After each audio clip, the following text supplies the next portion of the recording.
Hello everyone. आज के इस वीडियो में हम लोग डिस्कस करेंगे एचसीएफ और एलसीएम में क्या रिलेशन है, इसके बारे में हम पढ़ेंगे।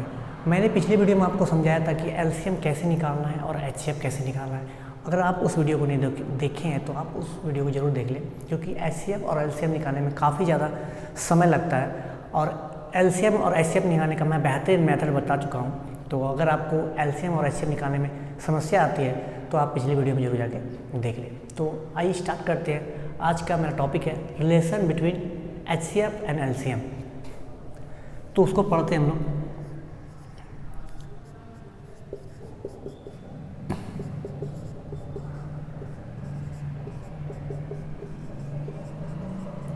Relation between HCF and LCM, ठीक है। तो एचसीएफ और एलसीएम में एक विशेष तरह का संबंध होता है। वो संबंध को मैं समझा रहा हूँ। देखिए, सपोज कोई संख्या जो n1 से डिनोट होता है, एक संख्या n1 है और दूसरी संख्या n2 है। ये जो बराबर होगा ना, ये एचसीएफ और एलसीएम का मल्टीप्लाई होता है। दो संख्याओं का गुणनफल बराबर लघुत्तम समवर्तक और महत्तम समवर्तक दोनों का जो गुणनफल आएगा वो एक दूसरे के बराबर होता है। क्या होता है? दो संख्या रहेगा, सपोज n1 और n2 दो संख्या है, उसका एचसीएफ और एलसीएम जब ये दोनों को गुना करेंगे और ये दोनों को गुना करेंगे तो आपस में वो हमेशा क्या होता है? बराबर होता है।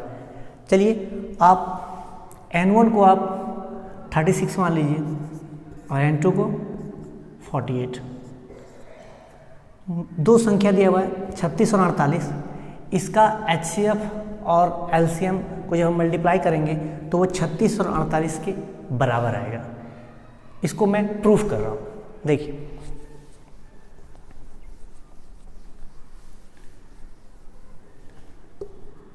n1 36 और n2 48। दो संख्या दिया हुआ है, एक संख्या है 36 और दूसरा संख्या है 48। मैंने आपको बताया था कि इसका एलसीएम कैसे निकाला जाता है और इसका एचसीएफ कैसे निकाला जाता है, ठीक है। तो अगर इसका एलसीएम लेंगे हम तो इसका एलसीएम 144 आएगा और एचसीएफ अगर हम लेंगे तो आपको बताया था एचसीएफ कैसे निकाला जाता है। इस दोनों संख्याओं का अंतर देखिए कितना है, 4 और 8 12। क्या 12 दोनों को डिवाइड कर पा रहा है? तो देखिए 3 बार में 36 को और 4 बार में 48 को, यानी कि इसका एचसीएफ क्या हो जाएगा? एचसीएफ हो जाएगा 12। अब 12 और आप 44 को गुना कीजिए और 36 और 48 को आप गुना कीजिए। अगर दोनों का मान सेम आता है तो आप समझ जाइए कि दो संख्याओं का गुणनफल बराबर लघुत्तम समवर्तक और महत्तम समवर्तक को जब गुना करते हैं तो वो बराबर होता है। तो चलिए गुना करते हैं। 144 गुना 288 और 144 को जब 1 से गुना करें तो 144 ही होगा। 8 8 4 12 6 2 1 7 17 28। 8 8 4 12 2 6 4 2 6 1 7 17 28। चलिए अब इसको गुना करते हैं। 36 और 48 को 8 छक 8 5 40 8 छक 48 के 8 हाथ में 4 8 3 24 24 और 4 28 6 चौके 24 के 4 हाथ में 2 4 3 12 और 2 12 13 14। देखिए 8 8 4 12 4 2 6 1 7 27 28 27 28 दोनों का मान सेम आया।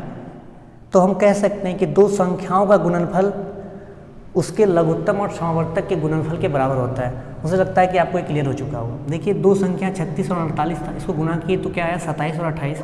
और जब दो संख्याओं का हम एलसीएम और एचसीएफ निकाल कर उसको भी गुना किए तो क्या है? 27 और 28। इसका मतलब साफ है कि जब n1 यानी कि दो संख्याओं को जब गुना किया जाएगा तो उसका जो वैल्यू आएगा और उसके एलसीएम और एचसीएफ का जो वैल्यू आएगा वो आपस में हमेशा क्या होता है? इक्वल होता है, ठीक है। तो मुझे लगता है कि आपको ये क्लियर हो चुका होगा।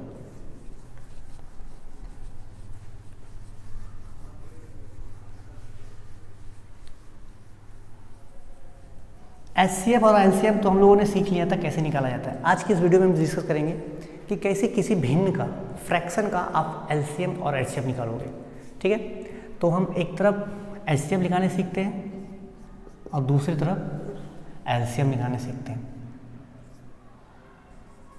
किसका? किसी भी भिन्न का। भिन्न किसे बोलते हैं हम, जो पी बाई क्यू के रूप में होता है।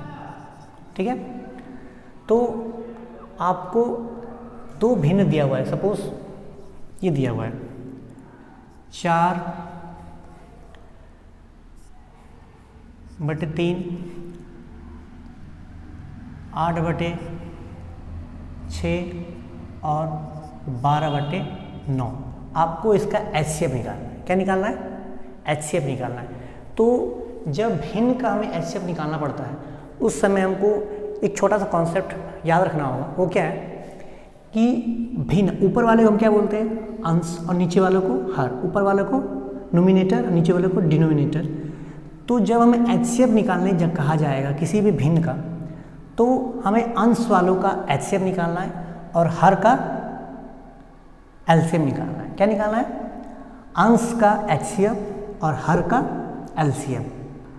जब भी आपको भिन्न में आपको जो भिन्न दिया हुआ रहेगा और उसकी एचसीएफ निकालने के लिए बोला जाएगा, तो आपको अंश का एचसीएफ निकालना है और हर का एलसीएम निकालना है।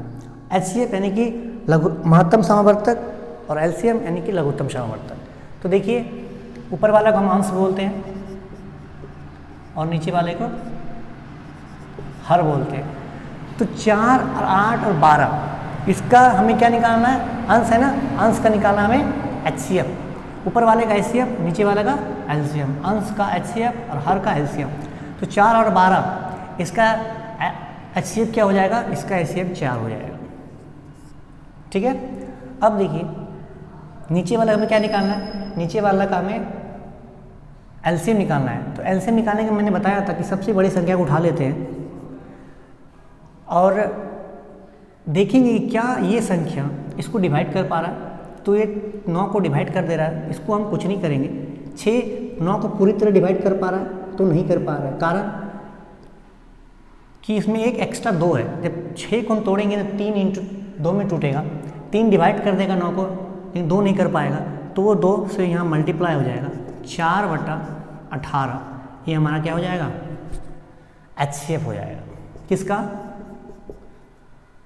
इन संख्याओं का 4/3, 8/6 और 12/9 का एचसीएफ क्या हो जाएगा? 4/18। सपोज हमें इसी संख्या का क्या निकालना था? एलसीएम निकालना था। कौन संख्या क्या थी? 4/3, 8/6 और 12/9। इसका हमें क्या निकालना है? हमें एलसीएम निकालना है। तो इस केस में क्या होगा? जब एलसीएम निकालने के लिए बोला जाएगा तब आप क्या करोगे? अंश का आपको एलसीएम निकालना है और हर का एचसीएफ निकालना। क्या करना है? अंश का एलसीएम और हर का एचसीएफ। चलिए निकालते हैं। ऊपर वाले को अंश बोलते हैं, नीचे वाले को हर बोलते हैं। तो हमें क्या करना है? इसका एलसीएम निकालना है। क्या करेंगे हम? 12 बड़ी संख्या उठा ली। एचसीएफ निकालने के लिए बताए थे वीडियो में हम कि एचसीएफ और एलसीएम कैसे निकाला जाता है। हमें एलसीएम निकालना है। सबसे बड़ी संख्या को उठा लिए। 4 12 को पूरी तरह डिवाइड कर देता है 4 का काम खत्म। 8 पूरी तरह कर पाता है, डिवाइड नहीं कर पाता है। तो क्या करेंगे हम? इसको फैक्टर में तोड़ देंगे। क्या करेंगे? फैक्टर में तोड़ देंगे, गुणनखंड कर देंगे। क्या आ जाएगा इसका? 4 × 2। या तो आप इसको इस तरह भी कीजिए, 12 को 8 से आप डिवाइड कर दीजिए। 4 दूना 8, 4 × 12, 2 3 को पूरी तरह से डिवाइड नहीं कर पा रहा है 2, तो आप 2 से इसको गुना कर दोगे, यानी कि 24। और देखिए 3 और 6 और 9 का जो हमारा एचसीएफ हो जाएगा वो क्या हो जाएगा? सबसे इन दोनों के बीच का अंतर क्या है? 3 6 को भी डिवाइड कर रहा है, 9 को भी डिवाइड कर रहा है, तो ये हमारा एचसीएफ हो जाएगा। 12 दूना 24/3 हमारा क्या हो गया? ये इसका एलसीएम हो गया। किसका? 4/3, 8/16 और 12/9 का। तो मैं समझता हूँ कि काफ़ी हद तक क्लियर हुआ होगा आपको। चलिए कुछ और एग्जांपल देखते हैं।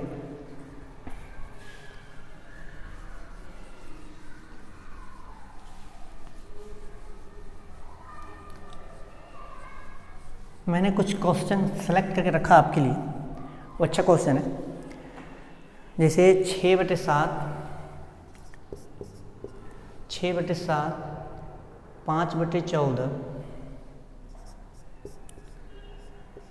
और 10/21। इसका आपको क्या लेना है? एलसीएम लेना है। मैंने क्या बताया, जब एलसीएम बोला जाएगा आपको निकालने के लिए, जिस समय एलसीएम निकालने के लिए बोला जाएगा तो आपको ऊपर वाले के जो चीज़ निकालने बोलेगा ना, आप उसके ऊपर वाले का वो चीज़ निकालो। जैसे एलसीएम बोला गया है तो एलसीएम 6, 5 और 10 का एलसीएम क्या होगा? तो देखिए आपको एलसीएम निकालना है ना, सबसे बड़ी संख्या उठा लिया आप 10। 10 क्या 5 को डिवाइड 5 10 को डिवाइड कर रहा है तो कर रहा है, तो 5 में छोड़ देना है। 6 पूरी तरह से कर पा रहा है? नहीं कर पा रहा है। क्यों नहीं कर पा रहा है? देखिए ये कट गया 3 और ये कट गया 5, इसमें एक एक्स्ट्रा 3 था इसलिए नहीं कर पा रहा था। तो ये 3 कहाँ गुना हो जाएगा? 10 गुना 3। और देखिए इस दोनों के बीच के अंतर क्या है? 7। सबसे कम अंतर हमें लेना था ना, बताए थे वीडियो में हम। तो 7 सबको डिवाइड कर पा रहा है, 7 दूनी 14 7 21, तो इसका एचसीएफ हो जाएगा 7, यानी कि 30/7। इसका क्या हो जाएगा? इस भिन्न का एलसीएम 30/7। चलिए कुछ और क्वेश्चन लेते हैं, जैसे फ्रैक्शन। कोई नंबर समझिए पॉइंट में दिया हुआ है, जैसे कि 1.08,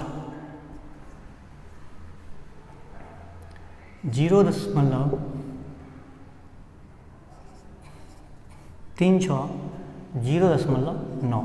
इसका आपको क्या लेना है? इसका आपको एचसीएफ लेना है या एलसीएम जो निकालना है। सपोज हमें एलसीएम ही निकालना है। क्या निकालना है? एलसीएम। तो इस केस में क्या कीजिएगा आप, इस पॉइंट को उड़ाएंगे, नीचे क्या आएगा? 100। यहाँ पॉइंट को उड़ाएंगे, क्या आएगा? 100। पॉइंट को उड़ाएंगे, क्या आएगा? 100। मैंने क्या बताया था, जब एलसीएम बोला जाएगा तो उस समय आपको ऊपर वाले का एलसीएम लेना है। तो देखिए इसका एलसीएम क्या होगा? 9 दूना 18 खट जाएगा 36 तिया 108, यानी कि इसका जो एलसीएम आएगा 108 आएगा। और इसका जो एचसीएफ है वो कितना आएगा? 10 सबको डिवाइड कर रहा है, 10 आएगा।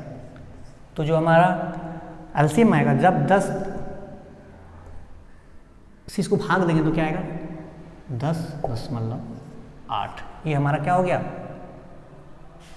एलसीएम हो गया। तो आपको करना क्या था, पॉइंट को उड़ाकर इस ऊपर वाले का आपको एलसीएम ले लेना था और नीचे वाला का एचसीएफ तो आप जानते ही लेने के लिए। तो ये हमारा आंसर हो गया कितना? 10.8।